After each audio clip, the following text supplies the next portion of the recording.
Hi, everyone. New York Times bestselling author Jamie Brumfield here and Escaping to the Paranormal with me. Today, we're going to do what is called the author take, Writers Are Weird take. It's called Writers Are Weird take. I'll link that up here below in the video description. But basically, it is a YouTube tag that you can basically answer 10 questions, 10 questions created. All of us answer the same 10 questions about being a writer. And asking the question, are we weird? Well, I personally think that we're all weird in our own little way, one way or another. It's not just authors, but we're all weird in our own little way. And the world would be pretty boring if we weren't a little weird once in a while, or we didn't go out of the norm, or we were different. If we're all the same, it would be a pretty boring world. So I say embrace our weirdness.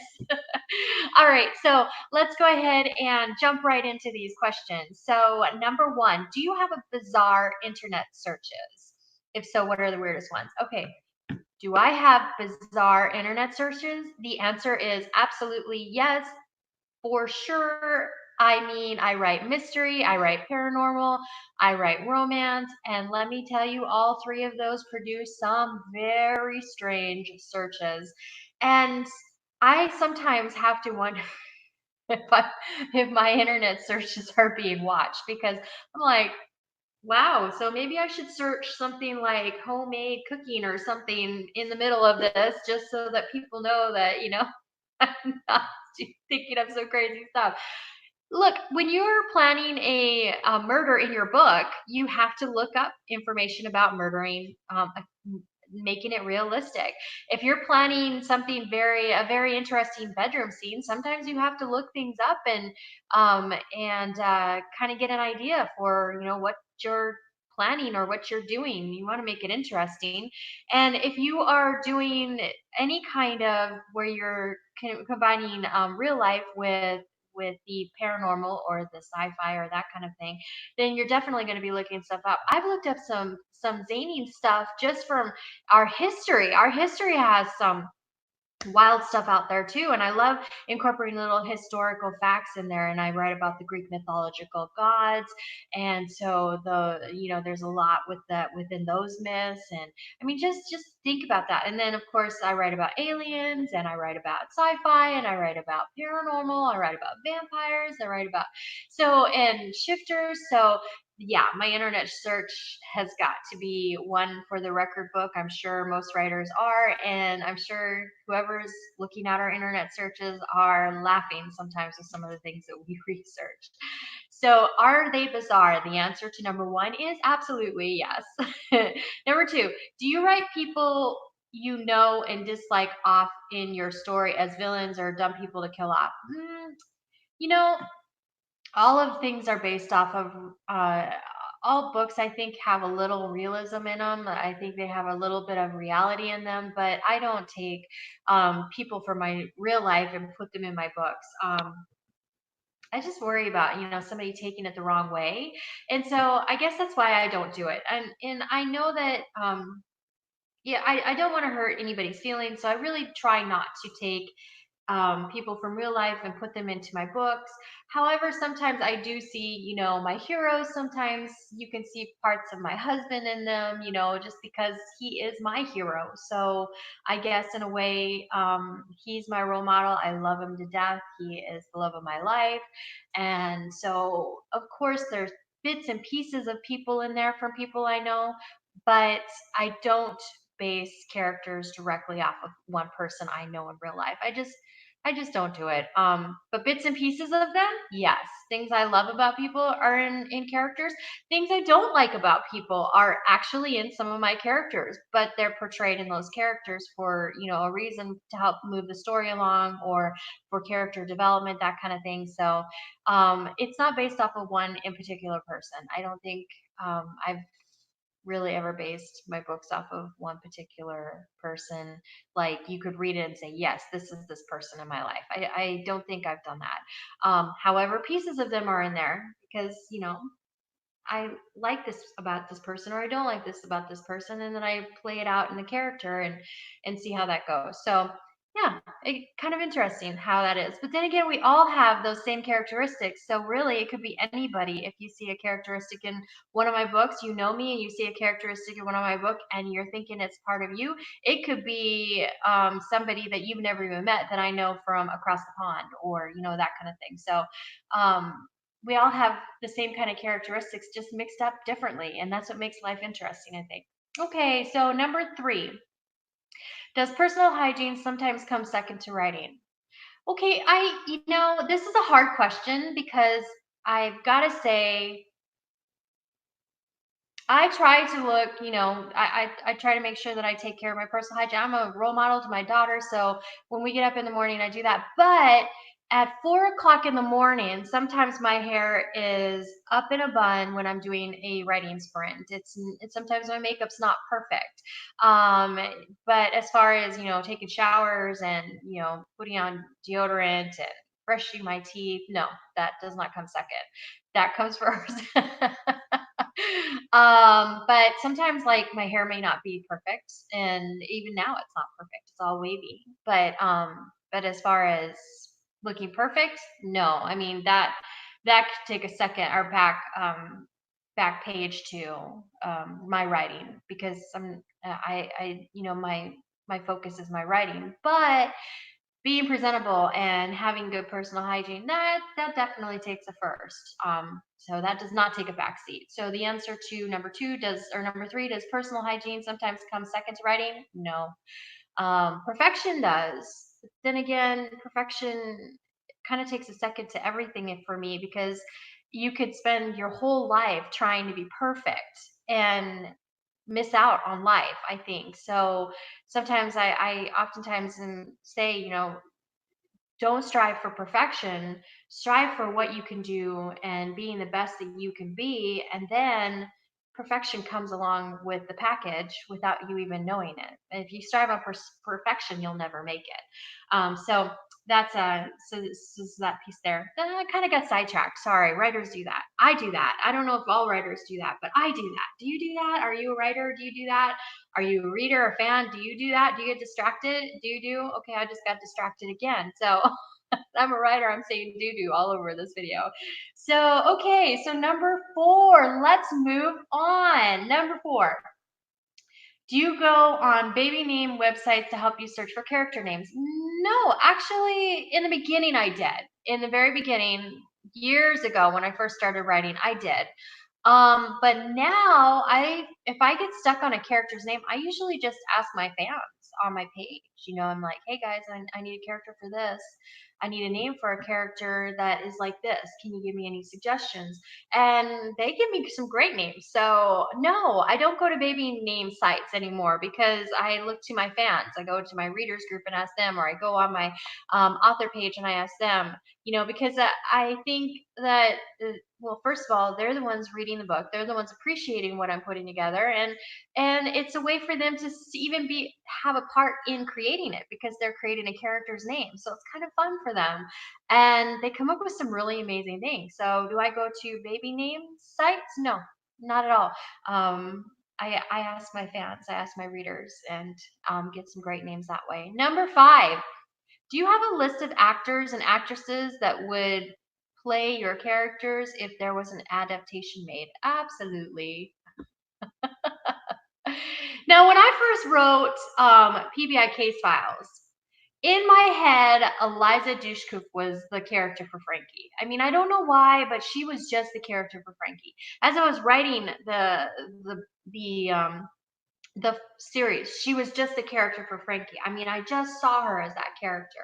And there's been other actors and actresses. As I was writing the story, I could see them play the character. And there is an actual website. It's been a long time, and I will look it up because I can't remember it. But you can actually go to an actual website, put your book on there, and then have or make suggested actors for characters. And I think that was really awesome. I really enjoyed that. It was IT something. I can't for the life of me remember it.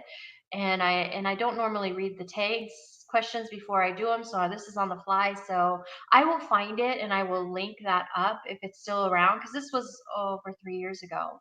4 years ago, maybe even 5 years ago, when it was really hot. And I thought it was really cool because you could put your book on there, put your characters on there, and then you can name what characters you would, or what actors you would like to see your characters play.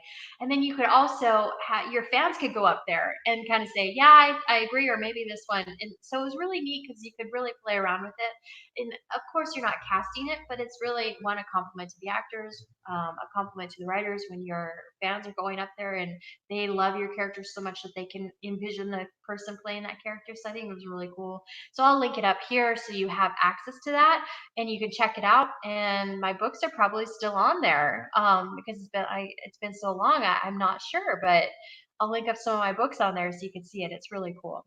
So yes, but usually those actors change because as we write our books, it takes time and then people grow or they change and then a new actor might come up to play it. So really, it's not the same. Like Elijah Dushku was my actress for Frankie. That's the one that was my first choice for Frankie. But now Elijah Dushku has changed and she's not necessarily the right fit for that actress because Frankie is a 20 something character. So when I was writing it, she was perfect for it. Now, I'm sure there's somebody else out there that would be perfect for the role. And Elijah Dushku, who I love, could play another role in one of my books. I don't care what role because she's just awesome. She can play any role she wants. Okay, so all right, so I'm sorry, I'm looking at the questions, pulling them up. Number 6. Have you ever stared at a stranger because they look like one of your characters? No, I don't think so.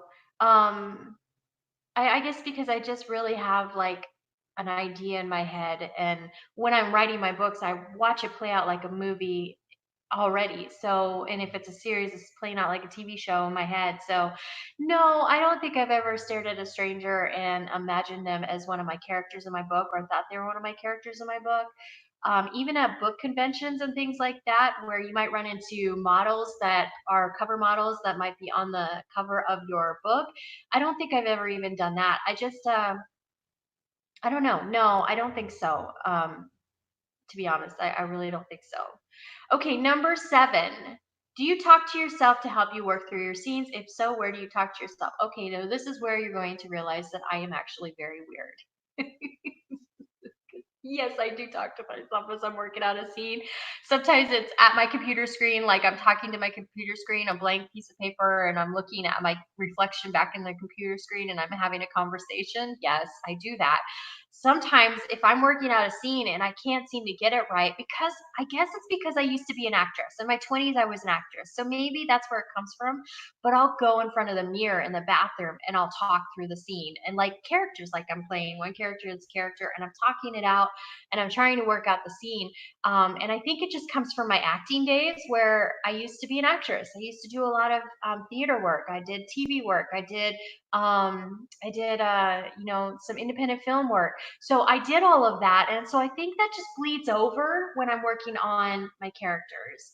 And when I'm working on scenes, because I play it out in my head like a movie, and if I can't play it out in my head like a movie while I'm writing, I need to like take it off screen and then just go and kind of work it out that way. So yes, you'll probably think I'm weird when I say that, but yeah, this tag is called Writers Are Weird. So I mean we're weird. So everybody's a little weird, and that's my weird quirk when I'm writing. I'll have to go and look in the mirror sometimes and work out a scene with the characters. I feel it is because of my acting days. I don't know, but it's just got to get out there, and once I get it out there, I can figure it out. So if you're tuning in live and you want to say hi, just let me know in the comment screen where you're from, where you're tuning in from, and say hi. I love to talk back to you guys. Okay, so number 7. Um, number 8, actually, I just did number 7. So yes, I talk to myself when I'm working through scenes. Number 8, while writing, do you make the expressions your characters are making? I don't know. I guess I just don't watch when I'm writing. But now that I'm doing writing sprints on this channel, I have seen my reflection when I'm writing. I do make funny faces.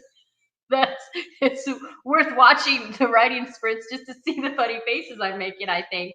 But I do make funny faces, so maybe that is what I'm writing with that character. I don't know.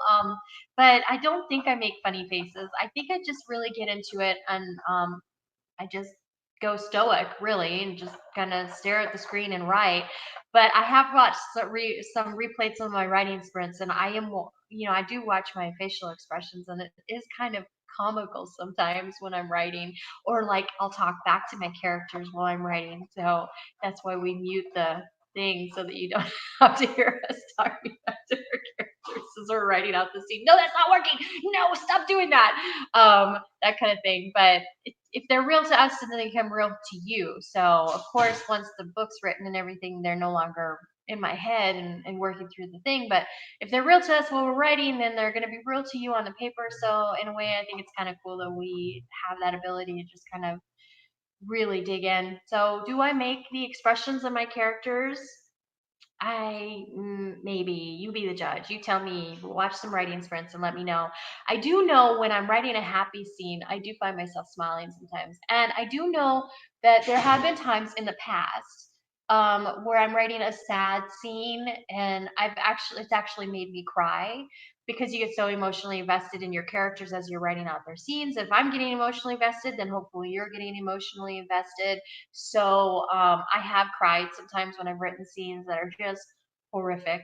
Not death scenes. I don't know why death scenes. The characters when we write characters that we're going to kill off, we kind of know we're going to kill them off. At least I do. I don't know. Do you? But let me know in the comment section if you do or don't. But if it's a surprise where I wasn't planning it and the scene just goes there and I'm writing and it goes there and it makes me sad, then yeah, I have cried a little. Don't tell anybody. All right. So, okay. So, number 9. Do you ever practice answering interview questions in case you make it big? Um, no, I don't. I don't think so. Um, and maybe it's because I do actual author chats on this channel, and prior I used to do conversations with other authors. So I guess when I'm doing, and I've done interviews with radio or podcasts, and I've never really practiced any questions out loud or practiced the questions. I guess maybe I've thought about it in my head, like, oh, so if somebody asks me this, how am I going to word this? Maybe. But no, I just like to be honest. I just like to tell it how it is. And so practicing those questions isn't going to help me when I'm in the interview because it's totally different anyway. So no, I haven't. I just basically just you know answer the questions and try to be as honest as possible.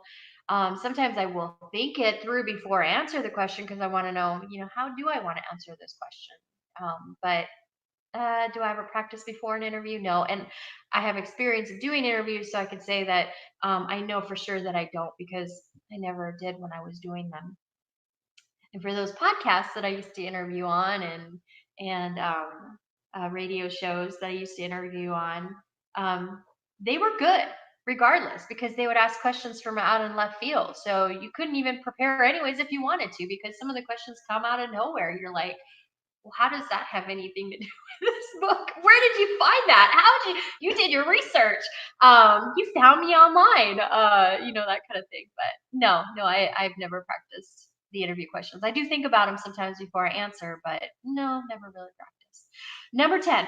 Do you have a soundtrack or playlist for your books or scenes from your book? No, but starting with River's Fire, starting with this new journey in my life, getting back into writing, I've decided I'm going to do a vlog and I'm going to do a daily vlog where I talk to you about what we do as far as writers go. So, do I have a playlist? No. I know a lot of writers do. As far as music, but I do have a vlog that's going to record my journey. So, and that vlog, it's a video blog. That vlog is going to be actually linked up in the back of the book. So fans who read the book, who they enjoy it, can go back and watch the vlog if they want to watch that playlist. But as far as musical playlists, no. Um, uh, no, none of that. Soundtrack or playlist for your book or scenes for your book. Oh, so I guess if I'm reading this question right, I do have a playlist for the book because it's the vlog, and deleted scenes and stuff like that will be in the blog or the vlog. So I mean, in a way, I kind of do. And this is just my first.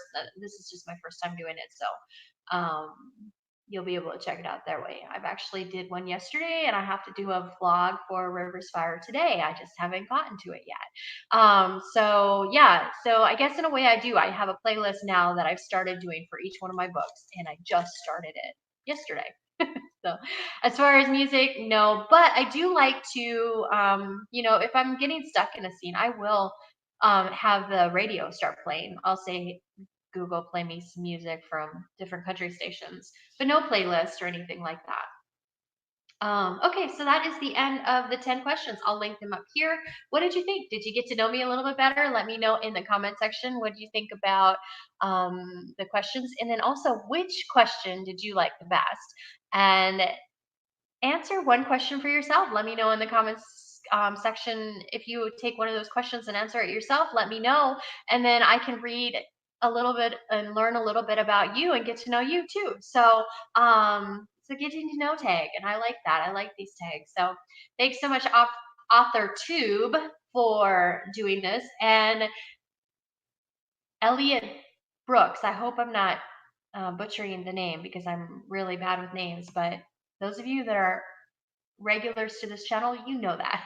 So those of you that aren't, please forgive me if I'm butchering your name. I do apologize, but this was created by Elliot Brooks. So I want to thank you, and I'll link your video up in the video description as well. Thanks so much for tuning in. I am New York Times bestselling author Jamie Brumfield, Escaping the Paranormal with me. Tomorrow we have our write-in sprint in the morning at 8 a.m. Eastern time. So I hope you can join us. We'll be writing and talking paranormal. I have some more videos coming out today. And don't forget, we have our 31 days of haunting tales this month. And so we've got some videos coming out for that. So I hope you enjoy those. Annabelle is one of the haunting tales we're going to talk about today. So that's our ghost story for today. So thanks so much for tuning in. I truly do appreciate it. I look forward to chatting with you in the chat. Even on replay, I always check back and look at the chat. So leave a comment. Let me know what you think. And let me know what you think about these. Check out my Authortube playlist as well as my author chat playlist. And I will see you soon. Thanks, everyone. Bye.